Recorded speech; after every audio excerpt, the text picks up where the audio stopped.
Hi, ഞാൻ Glenn. ഞാൻ JEE advance exam ഇപ്പോൾ കംപ്ലീറ്റ് ചെയ്തിരിക്കുകയാണ്. എക്സാം നമ്മൾ എക്സ്പെക്റ്റ് ചെയ്ത പോലെ തന്നെ ഉള്ള ഒരു പേപ്പറായിരുന്നു. മോഡറേറ്റ് പേപ്പറായിരുന്നു. മാത്സ് കുറച്ചും കൂടി ലെങ്തി ആയിരുന്നു, പക്ഷേ ഡൂവബിൾ ആയിട്ടുള്ള ക്വസ്റ്റ്യൻസ് ആയിരുന്നു. കെമിസ്ട്രിയും സാധാരണ പോലെ തന്നെ ഈസിയർ ആയിരുന്നു. ഫിസിക്സ് കുറച്ചും കൂടി ഡിഫിക്കൽട്ടായിട്ട് എനിക്ക് തോന്നി. അപ്പോൾ ഞാൻ അതിൽ ചെയ്യാൻ പറ്റുന്ന ക്വസ്റ്റ്യൻസ് മാത്രം പിക്ക് ചെയ്ത് ചെയ്യാണ് കൂടുതൽ ചെയ്തത്. അധികം ടൈം വേസ്റ്റ് ചെയ്യാതെ സ്കോർ ചെയ്യാൻ പറ്റുന്ന സബ്ജക്ട്സ് ആയിട്ട് എനിക്ക് തോന്നിയത് മാത്സും കെമിസ്ട്രി ആയിരുന്നു. അപ്പോൾ അതിൽ കൂടുതൽ ടൈം സ്പെൻഡ് ചെയ്യും. ഫിസിക്സിൽ ഇപ്പോൾ മാട്രിക്സ് മാച്ചിങ് ഒക്കെ നമുക്ക് പെട്ടെന്ന് ചില ഓപ്ഷൻസ് വെച്ച് മാത്രം എലിമിനേറ്റ് ചെയ്യാൻ പറ്റുന്നതുകൊണ്ട് അങ്ങനത്തെ ഹൈ റിവാർഡുള്ള ഇതുകളും ലെസ് ടൈം കൊണ്ട് ചെയ്യാൻ പറ്റുന്നതും ഞാൻ ചെയ്തു. അധികം ഒരു ക്വസ്റ്റ്യനിൽ സമയം കളയാതെ മാക്സിമം ട്രൈ ചെയ്യാണ് ചെയ്തത്. ഏറ്റവും മെയിനായിട്ട് സൈലത്തിൻ്റെ ഇതായിട്ട് എനിക്ക് തോന്നിയത് എക്സാംസ് ആണ്.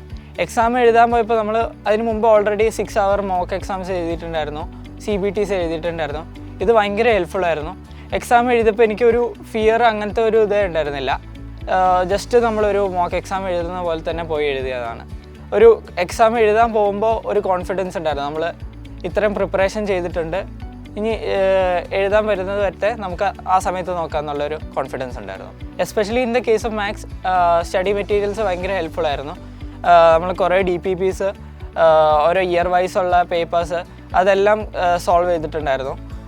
അത് ഭയങ്കര കോൺഫിഡൻസ് ഉണ്ടായിരുന്നു. കുറേ ടോപ്പിക്സൊക്കെ ചിലത് കണ്ടപ്പോൾ ഭയങ്കര ഫെമിലിയർ ആയിട്ട് എഴുതി, ചില ക്വസ്റ്റ്യൻസൊക്കെ ഭയങ്കര എളുപ്പമായിട്ട് തോന്നി.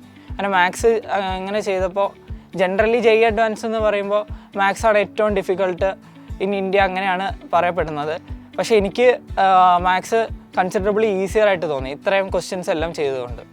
സൈലത്തിൻ്റെ സ്റ്റഡി മെറ്റീരിയൽസും DPPസും മാത്സിൻ്റെ എസ്പെഷ്യലി കുറേ ഇങ്ങനെ ക്വസ്റ്റ്യൻസ് ചെയ്തതുകൊണ്ട് എക്സാം ഭയങ്കര ചില ക്വസ്റ്റ്യൻസൊക്കെ ഭയങ്കര ഫെമിലിയർ ആയിട്ട് തോന്നി. ആ ഒരു കോൺഫിഡൻസ് ഉണ്ടായിരുന്നു മാത്സ് എഴുതാൻ പോകുമ്പോൾ. ഫാക്കൽറ്റീസിനെ കുറിച്ച് പറയുകയാണെങ്കിൽ മാത്സിൻ്റെ കാര്യത്തിൽ എനിക്ക് ഇക്ബാൽ സാറിനാണ് ഏറ്റവും കൂടുതൽ ക്രെഡിറ്റ് കൊടുക്കാനുള്ളത്. സാറിൻ്റെ പ്ലാനിങ്ങിലും എല്ലാത്തിലും എല്ലാ PYQ ക്വസ്റ്റ്യൻസും നമ്മൾ കംപ്ലീറ്റ് ചെയ്തിട്ടുണ്ട്. അതിൻ്റെ കൂടെ തന്നെ ഇതിനുള്ള എക്സ്ട്രാ ക്വസ്റ്റ്യൻസും ചെയ്തിട്ടുണ്ട്. കെമിസ്ട്രി ഫിസിക്സ് ആണെങ്കിലും നമ്മൾ PYQs തറവായിട്ട് ചെയ്തിട്ടുണ്ട്, അതിൻ്റെ കൂടെ തന്നെ എക്സ്ട്രാ ക്വസ്റ്റ്യൻസ് ചെയ്തിട്ടുണ്ട്. അങ്ങനെ ഫാക്കൽറ്റീസ് എന്താണ് നമ്മൾ എക്സാമിന് മുമ്പ് പ്രിപ്പറേഷൻ്റെ ഇതിന് നല്ലോണം ഗൈഡ് ചെയ്തിട്ടുണ്ട്.